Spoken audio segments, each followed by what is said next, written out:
Selamat malam pemirsa, juru bicara TPN Ganjar Mahfud, Aiman Wicaksono akhirnya memenuhi panggilan aparat kepolisian untuk klarifikasi atas 6 laporan yang dialamatkan kepada dirinya mengenai pernyataannya terkait netralitas Polri dalam pemilu presiden 2024. Aiman menghadap polisi tidak sendiri, ia didampingi, ia dibela 1.000 pengacara dan ratusan relawan. Saya Abraham Silaban, Anda menyaksikan The Prime Show.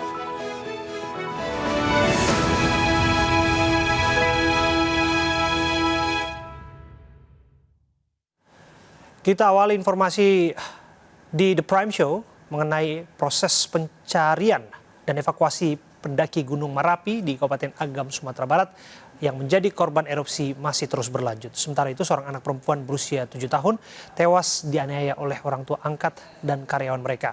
Selengkapnya dalam berita pilihan.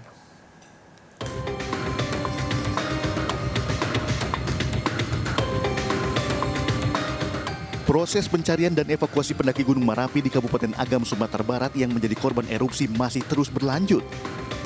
Selain mengevakuasi korban tambahan, tim SAR gabungan juga melakukan penyisiran di sekitar Cadas Merapi. Dari keterangan Kasih Ops Basarnas kelas A Padang, Sumatera Barat, ada 8 korban meninggal dunia yang berhasil dibawa ke Rumah Sakit Bukit Tinggi. Sementara itu, ada 10 korban meninggal dunia yang masih dalam proses evakuasi dari posko ke rumah sakit untuk selanjutnya diidentifikasi oleh tim DVI. Sejak pagi, petugas kembali menggelar operasi SAR untuk mengevakuasi korban. Total ada 23 orang meninggal dunia akibat erupsi Gunung Merapi di Kabupaten Agam, Sumatera Barat.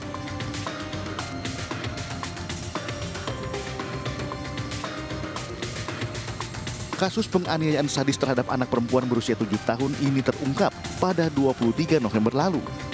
Berawal dari adanya informasi seorang anak bernama Yesa meninggal dalam kondisi tak wajar. Di tubuh Yesa ditemukan sejumlah luka yang mengindikasikan korban dipukul, dicubit, dan berbagai bentuk penyiksaan lainnya. Berdasar temuan ini, polisi pun bergerak memeriksa sejumlah saksi dan CCTV atau kamera pengawas di rumah korban. Dari hasil pemeriksaan, polisi pun menangkap dan menetapkan 7 tersangka, yakni kedua orang tua angkat korban dan 5 karyawan yang bekerja di toko milik orang tua angkat korban. Ratusan rumah di Melong, Kota Cimahi, Jawa Barat terendam banjir Rabu pagi.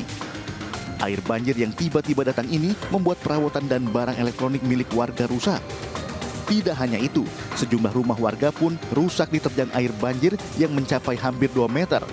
Alhasil, barang-barang di rumah warga pun mengalami rusak parah. Meski air sudah mulai surut, namun warga masih berjibaku membersihkan air bercampur tanah yang masuk ke dalam rumah dengan alat seadanya. Warga pun membutuhkan pakaian dan makanan dari pemerintah setempat, serta berharap pemerintah Kota Cimahi bisa memperlebar saluran drainase agar banjir tidak kembali terjadi. Tim Liputan iNews melaporkan. Saya dilaporkan atas ujaran kebencian terkait SARA, suku, agama, ras, dan antar golongan. Jadi di mana SARA-nya? Ini yang saya janggal. Hari-hari ini demokrasi kita terancam. Surat permintaan klarifikasi itu datang hampir pukul 12.30 malam ke kediamannya. Bila diperlukan masa lebih banyak, kami akan kirim masa lebih banyak. Jangan takut untuk bersuara.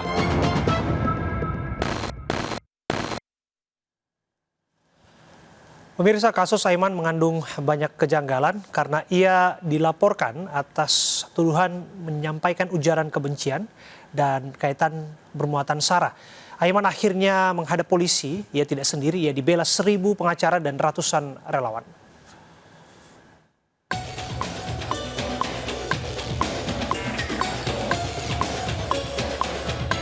Juru bicara TPN Ganjar Mahfud, Aiman Wicaksono, selesai diperiksa dan dicecar 60 pertanyaan dalam waktu 5 jam sejak pukul 10 pagi. Aiman didampingi oleh tim kuasa hukum Roni Talapesi, Kamal Langkun, serta relawan Ganjar. Pemanggilan kali ini adalah yang kedua kalinya setelah pemanggilan pertama pada 1 Desember 2023. Aiman Wicaksono dipanggil polisi buntut pertanyaannya dalam konferensi pers tim pemenangan Ganjar yang dianggap menyudutkan institusi Polri yang diduga tidak netral dalam pemilu 2024. Banyak kejanggalan dalam laporan yang dilayangkan kepada Aiman. Pasalnya laporan yang masuk ke polisi terjadi dalam waktu yang bersamaan.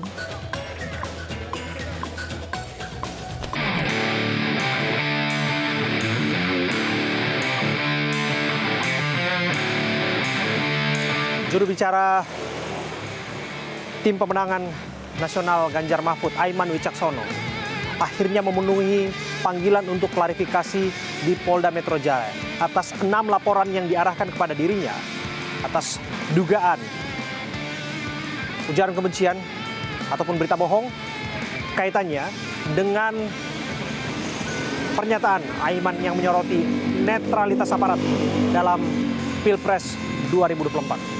Saya Abraham Sirlaban akan mengawal bagaimana proses yang akan dijalani oleh Aiman Wicaksono yang pada prakteknya dirinya pun dikawal oleh sedikitnya 1.000 advokat.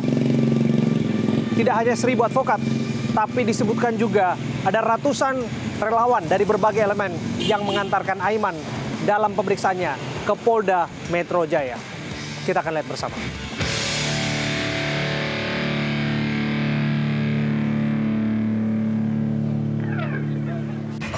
Yang jelas hari ini Aiman didampingi oleh pengacaranya. Berikut juga relawan yang secara masif datang memberikan dukungan ke rumah kemenangan TPN Ganjar Mahfud di Jalan Cemara, Menteng, Jakarta Pusat. Mereka akan mengantarkan Aiman yang nanti akan memberikan klarifikasinya untuk pertama kali di Polda Metro Jaya terkait dengan laporan ujaran kebencian dan berita bohong. Ini kaitannya dengan apa yang disampaikan oleh Aiman sebelumnya, kaitannya dengan dugaan adanya netralitas ataupun mempertanyakan netralitas aparat dalam pemilu presiden 2024. Maka dari itu tanpa berlama-lama kita akan lihat seperti apa persiapan di sini. Aiman ada di sini didampingi oleh pengacaranya, ada Bung Roni Talapesi. Saya ke Bung Aiman terlebih dulu. Bung Aiman, bagaimana persiapannya? Iya, ini saya luar biasa sekali. Saya merasa luar biasa karena kami di sini saya tidak menyangka ada dukungan begitu banyak relawan dari Ganjar Mahfud ya, yang kabarnya memberikan dukungan pada kita semua, bukan hanya untuk saya tapi untuk membela demokrasi. Persiapan khusus Bung Aiman untuk hari ini? Tidak ada, hanya saya sampaikan ya bahwa seluruh berkas-berkas termasuk bukti ya sudah saya serahkan semuanya ke tim hukum. Gitu aja. Oke. Kita langsung tanyakan, barangkali ada hal-hal yang sudah disiapkan tentu saja oleh tim hukum untuk menjawab pertanyaan-pertanyaan dari penyelidik dalam hal ini, karena permintaan hari ini adalah permintaan klarifikasi sifatnya. Betul demikian ya, Bung Roni? Tentunya kita berharap bahwa penyidik bersikap profesional karena kami juga melihat bahwa pelapor yang melaporkan saudara Aiman ini kita sedang mencari tahu motifnya seperti apa. Karena buat kami ini merasa aneh karena tiba-tiba di hari yang sama pelapor ikut melaporkan, ada sekitar 6 pelapor yang backgroundnya kita tidak tahu dari mana. Tetapi intinya kita mau sampaikan bahwa kami mencintai institusi Polri. Ini adalah bentuk masukan yang positif yang harusnya dilihat ini sebagai autokritik, di mana negara kita negara demokrasi dan kita tidak mau hal-hal yang disampaikan oleh masyarakat kemudian dengan sangat mudah dilaporkan kepada polisi. Jadi kami tidak mau hal-hal ini seperti ini terjadi. Dan kami tidak mau juga pun dugaan kami mengkriminalisasi kepada warga negara Indonesia yang mau berpendapat. Dan ini menjadi catatan buat kita semuanya, seluruh anak bangsa, dan kita sekali lagi kita berharap penyidik Polri bekerja secara profesional. Jadi kalau kemarin hari Jumat tidak menghadiri panggilan perdana, itu kaitannya dengan persiapan berkas-berkas ya? Betul, kami sedang mempersiapkan berkas-berkas karena dukungan 1.000 pengacara berdatangan sampai hari ini. Total berapa pengacara? 1.000 pengacara. 1.000 pengacara yang ikut menandatangani untuk mendukung Mas Aiman. Dari kita akan kumpulkan semuanya teman-teman yang mau berpartisipasi mendukung Mas Aiman, dan kita membuka ruang secara luas juga kepada masyarakat yang mau mendukung pengacara, aktivis hukum yang mau mendukung, silakan bergabung dengan kami. Oke, kemarin sempat dipertanyakan juga mengenai prosedural pemanggilan Aiman yang disebutkan surat permintaan klarifikasi itu datang hampir pukul 12 tengah malam ke kediamannya. Ya. Nah, bagaimana apa hal yang nanti akan disampaikan kepada Kita Polri menyayangkan mengenai ketidakprofesional penyidik karena mengirimkan surat hampir tengah malam.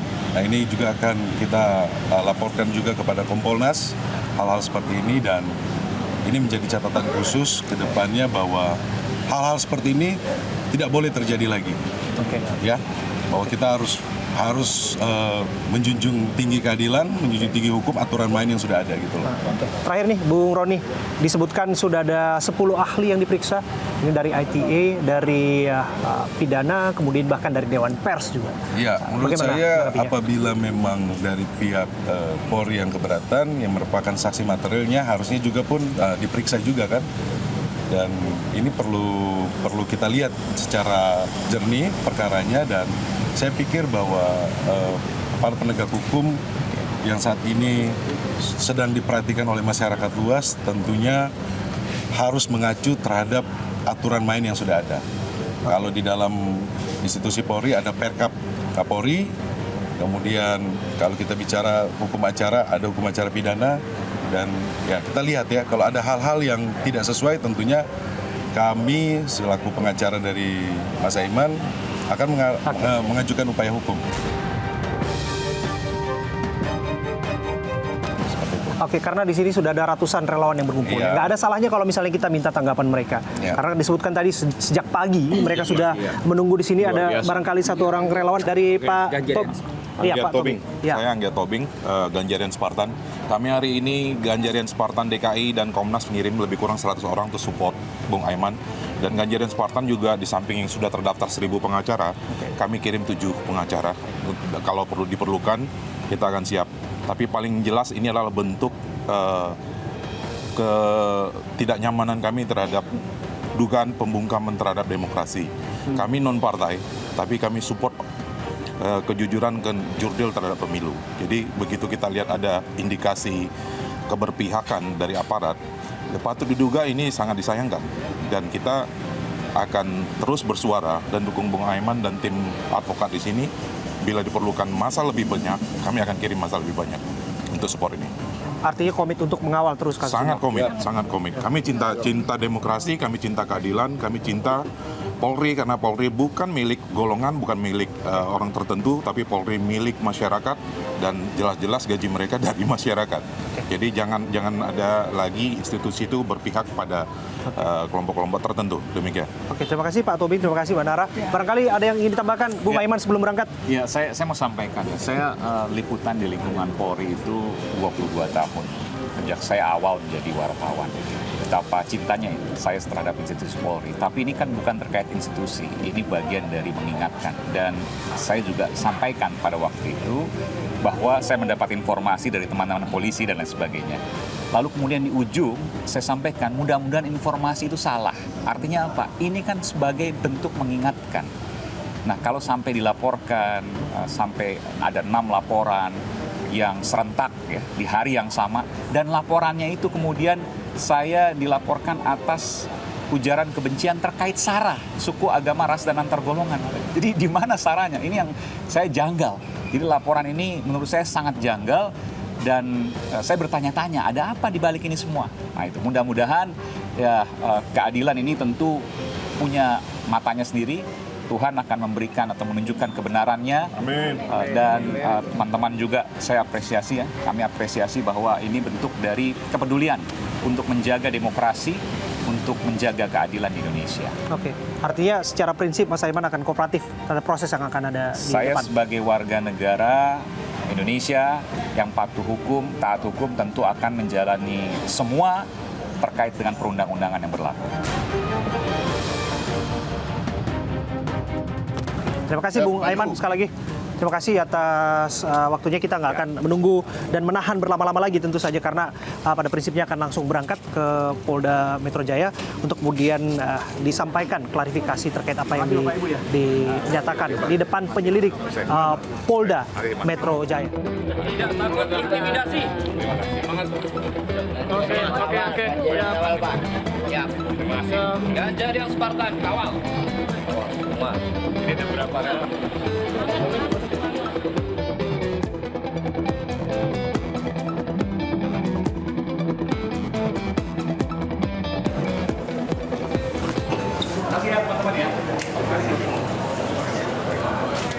Mohon doanya.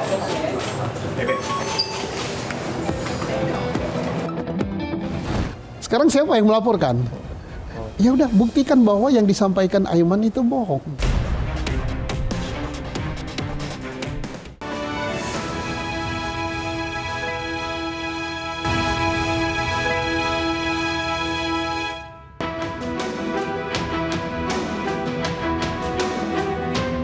Juru bicara TPN Ganjar Mahfud, Aiman Wicaksono, selesai diperiksa dan dicecar 60 pertanyaan dalam waktu 5 jam sejak pukul 10 pagi. Aiman didampingi oleh tim kuasa hukum Roni Talapesi, Tama Langkun, serta relawan Ganjar. Pemanggilan kali ini adalah yang kedua kalinya setelah pemanggilan pertama pada 1 Desember 2023. Aiman Wicaksono dipanggil polisi buntut pertanyaannya dalam konferensi pers tim pemenangan Ganjar yang dianggap menyudutkan institusi Polri yang diduga tidak netral dalam pemilu 2024. Banyak kejanggalan dalam laporan yang dilayangkan kepada Aiman. Pasalnya laporan yang masuk ke polisi terjadi dalam waktu yang bersamaan. Bahwa pelaporan terhadap saya ini juga sangat janggal, ya, bukan hanya soal 6 laporan yang disampaikan kepada saya dalam satu hari secara serentak, tapi pasal-pasal yang dilaporkan kepada saya juga pasal yang luar biasa berat, yakni pasal ujaran kebencian terkait dengan SARA, suku, agama, ras, dan antar golongan. Saya juga bingung di mana kemudian aspek SARA-nya. Lalu kemudian pasal ujaran kebencian terhadap SARA ini punya konsekuensi hukum yang tidak ringan, di atas 5 tahun penjara ancaman pidananya. Dan pada saat saya konferensi pers itu jelas saya mengatakan bahwa saya mendapatkan informasi ABC, ya, bla bla bla. Dan di ujungnya saya sampaikan bahwa mudah-mudahan informasi yang saya terima ini salah. Ini artinya memang untuk mengingatkan, bukan bicara untuk memfitnah, menyebarkan kabar bohong dan sebagainya. Selesai diperiksa, Aiman menyampaikan pesan untuk masyarakat agar tidak takut untuk bersuara. Dari Jakarta, tim liputan iNews melaporkan.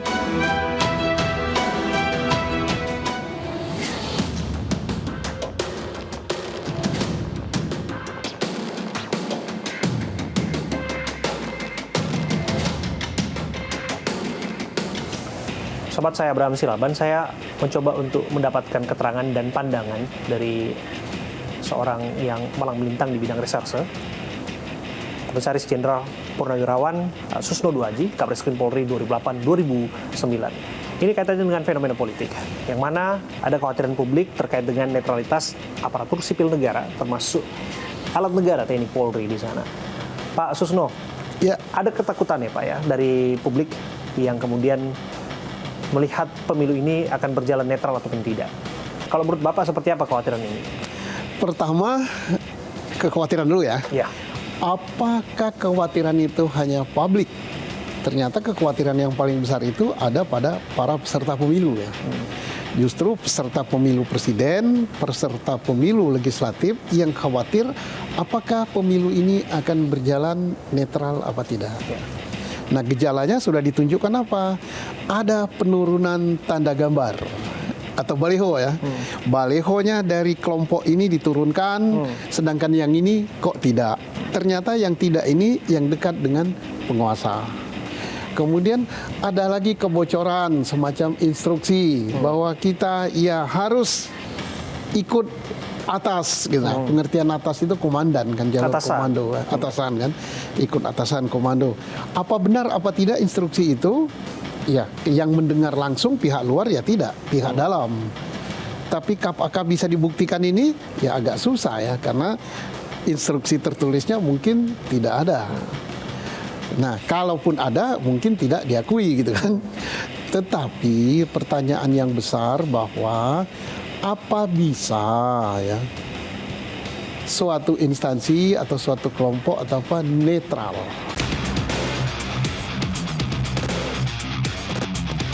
Pengertian netral di sini adalah netral daripada pengaruh kekuasaan. Bisa nggak? Contohnya saja yang sudah terbukti dengan hukuman kode etik ya, karena tidak netral, karena apa? MK. MK itu adalah suatu institusi yang sangat-sangat terhormat yang dibangun oleh negara ini supaya dia netral untuk menjaga konstitusi, menjaga demokrasi dan sebagainya. Pokoknya bagus-bagus semua. Itu aja nggak netral gitu kan. Nah, bukan saya yang mengatakan nggak netral. Majelis Kehormatan yang Majelis Kehormatan sudah putusan kok, sudah sampai dipecat gitu dari ketua. Jangan sampai nanti Pak Susno harus dilaporkan ke penyidik karena menuduh MK tidak netral. Bukan saya yang katakan. Putusan sudah resmi dan tidak bisa diganggu-gugat lagi. Putusan MK mengatakan bahwa hakim MK dan ketuanya, sekali saya sebut ketuanya karena memang putusan itu ketuanya kan tidak netral. Nah, itu aja tidak netral. Nah, timbul pertanyaan, apakah polisi, tentara, kementerian, ASN bisa netral? Ya, jawabannya itu. MK saja nggak bisa netral. Nah, baru ditanya mengapa? Nah, saya buat pertanyaan kan, mengapa tidak bisa netral? Ini yang harus pertanyaan besar ya. Kalau MK sudah terjawab, dia tidak bisa netral karena ada keluarga di situ ya. Lah kalau misalnya aparat, mengapa? Ya mungkin karena ada ketergantungan. Ketergantungan itu apa? Ketergantungan posisi membuat dia tidak netral. Mengenai lagi-lagi nih institusi kepolisian yang kemudian publik bertanya-tanya, Pak Susno termasuk ada laporan yang masuk terhadap Aiman Wicaksono ini, yang mengatakan bahwa ada dugaan dari komandan ke atasan untuk memenangkan calon tertentu. Kalau saya memandang hal ini, yang menguntungkan buat Aiman ya, karena dia menjadi juru bicara daripada salah satu peserta Pilpres ya.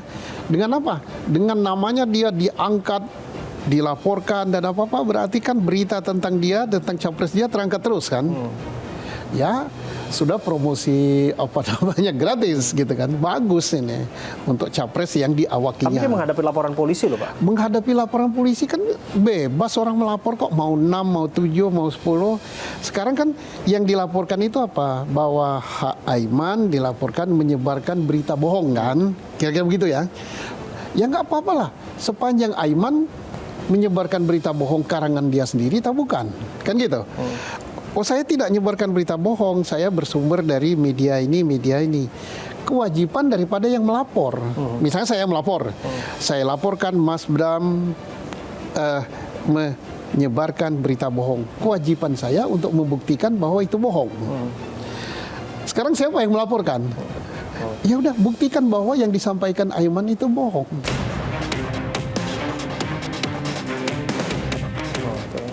Nah, polisi hanya minta keterangan. Ya silakan. Polisi misalnya buktikan bahwa itu bohong gitu kan. Tidak pernah mengatakan itu. Tapi jangan sampai, karena polisi ini jumlahnya 400 ribuan ya. Ternyata ada komandan Polri yang mengatakan harus begitu. Berarti kan yang dikatakan Aiman itu adalah benar. Nah, itu sama dengan membuka borok sendiri. Ini agak dilematis ini kan. Di sini ingin menjaga marwahnya, di sini berbicara gini, sumbernya ini, di sini mengatakan bohong. Nah, kalau yang mengatakan bohong, ya buktikan bahwa itu bohong. Susah kan? Demi terjaganya marwah Polri, apa yang harus dilakukan? Loh, kalau Polri ingin menjaga marwahnya, ya udahlah, tunjukkanlah bahwa Polri itu betul-betul netral. Itu saja. Perlakuannya terhadap memberikan kesempatan kampanye sama, memberikan perlakuan pengamanan sama, memberikan perlakuan pengamanan terhadap baliho sama, gitu kan? Ya udah netral ya. Tapi kalau misalnya miring-miring sedikit, nggak boleh. Kan Pak Presiden mengatakan dalam pidatonya kan pernah kan, jangan miring-miring gitu kan. Tahu nggak tahu kita? Miring jangan miring-miring itu harus tegak lurus. Gimana? Tegak lurus itu juga ada arah kan? Tegak lurus juga ada. Miring juga ada arah. Miring kiri arahnya ada kan? Miring kanan arahnya ada. Tegak lurus, apakah tegak lurus netral? Ya tegak lurus arahnya ada, semua ada arah. Agak sulit gitu kan. Ya inilah politik. Tegak lurus ternyata punya arah. Berapa ini? Tegak lurusnya 90 derajat kan? Miring 60 derajat, ada arah. Sini 120 derajat, ada arah juga. Oke, tapi harapannya tetap pemilu ini bisa jujur Ya adil, kita nikmati. Isu-isu itu bagus. Kenapa bagus? Bayangkan pemilu tanpa isu, pemilu tanpa ini seperti sayur tanpa garam. Nah, yang bagus itu adalah cara menyikapi. Aparat menyikapinya dewasa. Jangan sampai dilaporkan, wah Aiman menyebarkan berita hoax. Laporan ada 6. Tidak bekerja lain lagi, hanya nangani masalah Aiman saja. Ya rugilah. Aiman boleh isunya. Yang lapor juga boleh. Isu lain lagi juga boleh. Makin banyak isu, yang penting jangan jadi keributan, makin bagus. Bayangkan saya tiap pulang ke rumah ingin cepat-cepat, ingin nyetel e-news, apa berita hari ini? Koalisi ini bagaimana? Koalisi itu bagus. Bayangkan kalau nggak ada berita. Oke. Jadi sah-sah saja dinamika terjadi, tapi Sah-sah pada saja. prakteknya aparat penegak hukum harus tetap ada koridornya. Tetap ada koridor, dewasa, rakyat juga menyikapi juga dewasa. Baik, terima kasih Pak Susno Duaji, Komisaris Jenderal Polisi Purnawirawan Susno Duaji, Kabareskrim Polri 28-2009 sudah berikan pandangannya kepada kami. Terima kasih. Jadi polisi dalam ini melindungi kita semua, mengamankan kita, menjaga ketertiban. Oke. Jadi yang mana? Kalau ada indikasi pelanggaran, saya adalah orang pertama yang akan bicara.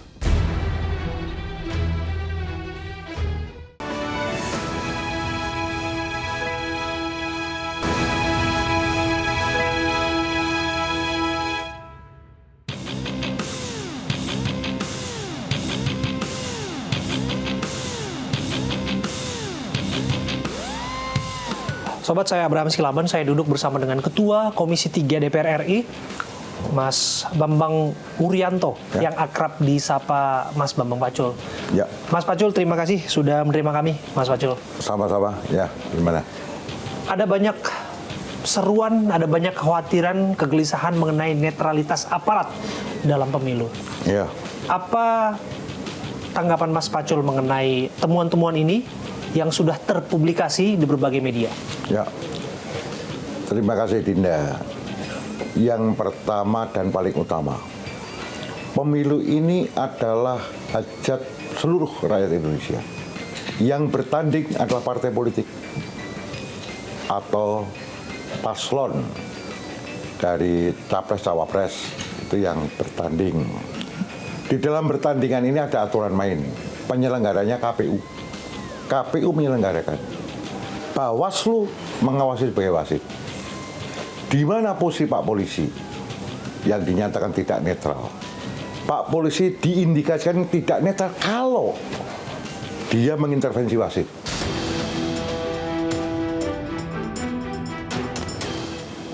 Tak netral. Kalau ada masalah, nanti masalahnya disemprit dulu oleh Bawaslu. Kalau ada pelanggaran, baru dibicarakan. Kalau itu nggak selesai, masuklah dalam Gakumdu. Jadi posisi Pak Polisi di dalam pertandingan pemilu ini adalah pada posisi di Gakumdu.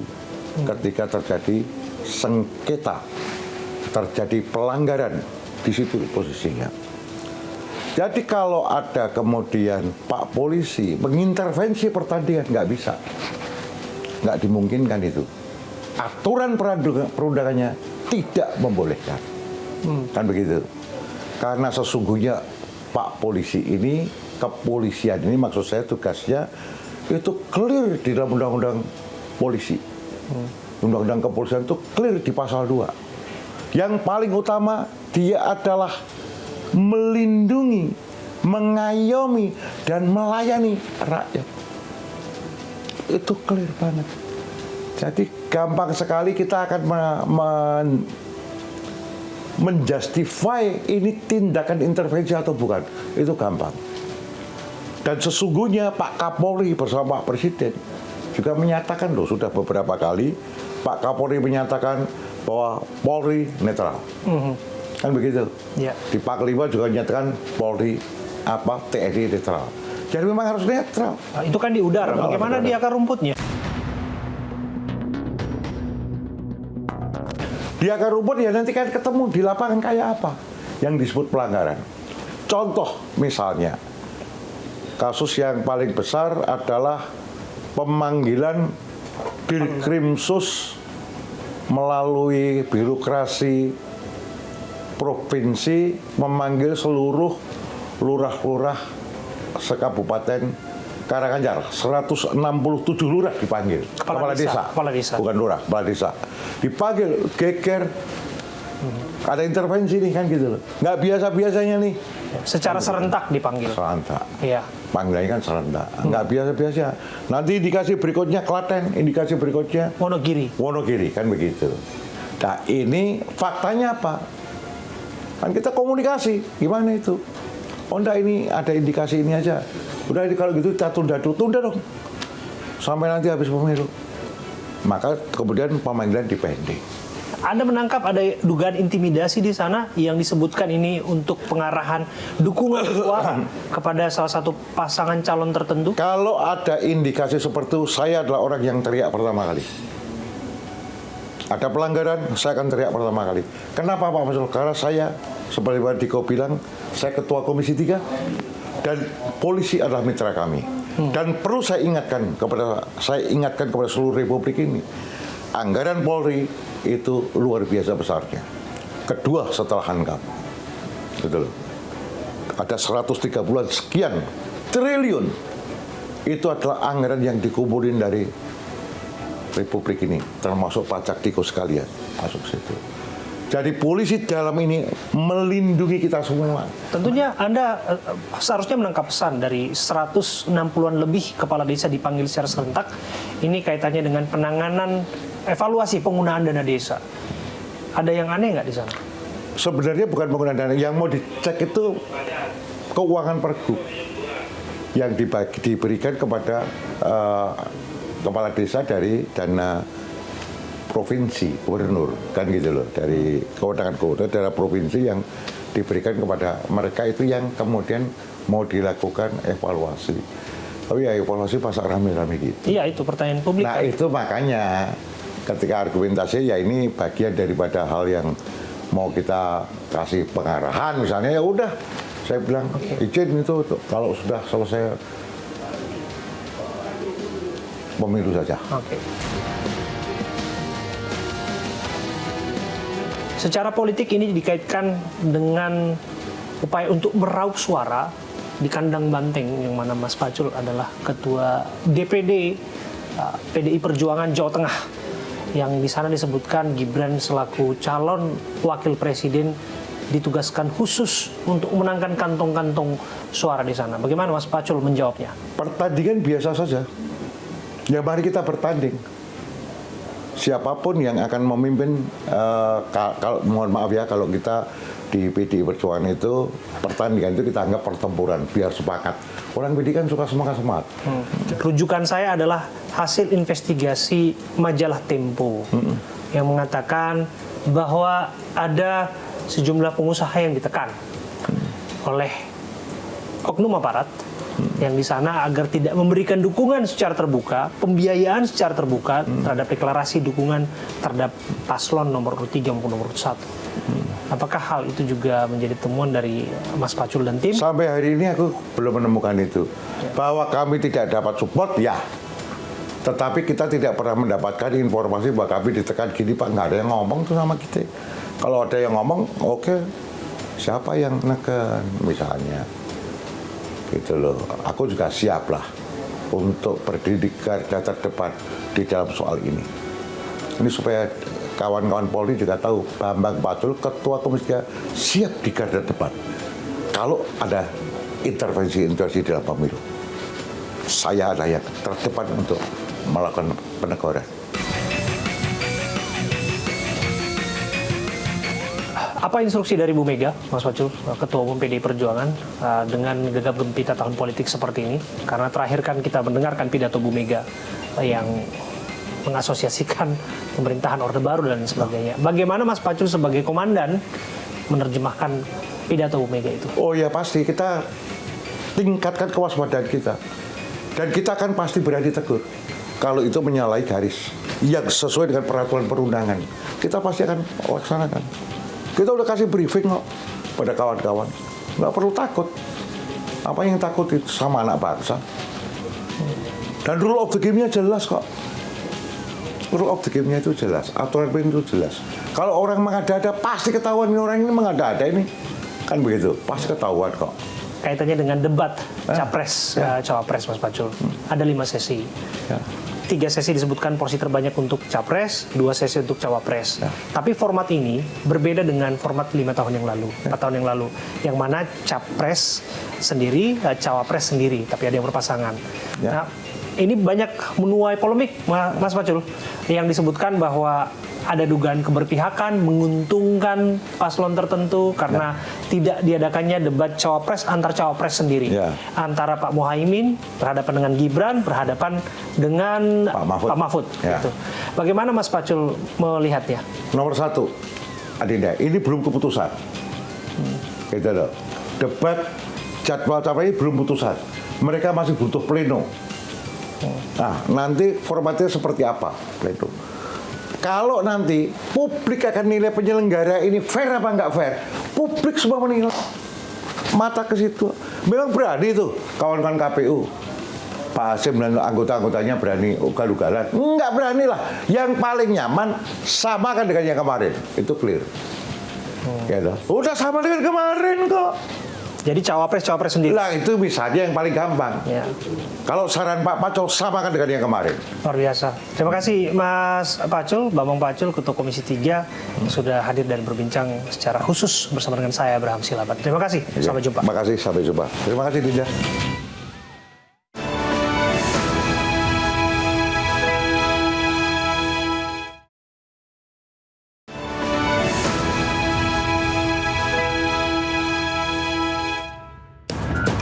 Saya dilaporkan atas ujaran kebencian terkait sara, suku, agama, ras, dan antar golongan. Jadi di mana saranya? Ini yang saya janggal. Hari-hari ini demokrasi kita terancam. Surat permintaan klarifikasi itu datang hampir pukul 12.30 malam ke kediamannya. Bila diperlukan masa lebih banyak, kami akan kirim masa lebih banyak. Jangan takut untuk bersuara.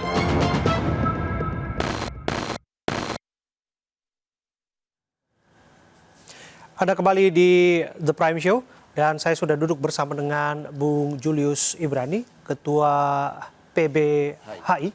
Terima kasih sudah bergabung bersama kami, Bung Julius. Baik.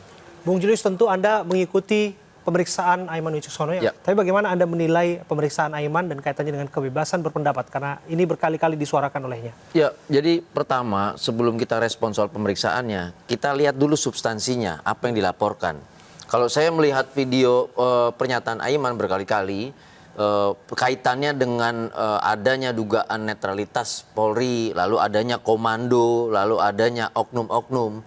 Ini sebetulnya isu publik yang menjadi concern publik dalam penyelenggaraan pemilu. Ini adalah suara kritis dari publik untuk pembenahan institusi. Jadi dari situ kita nggak melihat satu ada kepentingan pribadi di situ, tidak memberikan keuntungan apapun kalau dibilang oke, Aiman saat ini posisi caleg gitu. Apakah kemudian mengubah elektabilitasnya, dia menerima manfaat dari situ? Kalau tidak, maka kita mesti memastikan bahwa suara Aiman, apa yang disampaikan Aiman, itu sama seperti apa yang disampaikan PBHI, ICW, Kontras, YLBHI, dan yang lain. Tapi kita tidak bisa menafikan bahwa yang bersangkutan kan juga menjadi jubir ataupun juru bicara tim pemenangan Ganjar Mahfud dalam hal ini. Betul. Posisi itu sama kayak posisi kami. Mau dia aktivis, mau dia jurnalis, mau dia mahasiswa. Seketika kalau substansinya adalah isu publik, kalau yang disampaikannya adalah suara kritik terhadap kekuasaan, terhadap institusi negara termasuk Polri, maka domainnya adalah domain publik. Jadi materi ini materi yang bukan ranah dari kepolisian. Makanya saya katakan kalau pemeriksaannya dalam konteks pidana ini sudah masuk kepada kriminalisasi. Saya kasih contoh yang lain sebagai perbandingan yang sederhana, yang simpel. Apa yang disampaikan Aiman itu disampaikan oleh IPW hampir setiap hari, Indonesia Police Watch, Mas Sugeng Santoso.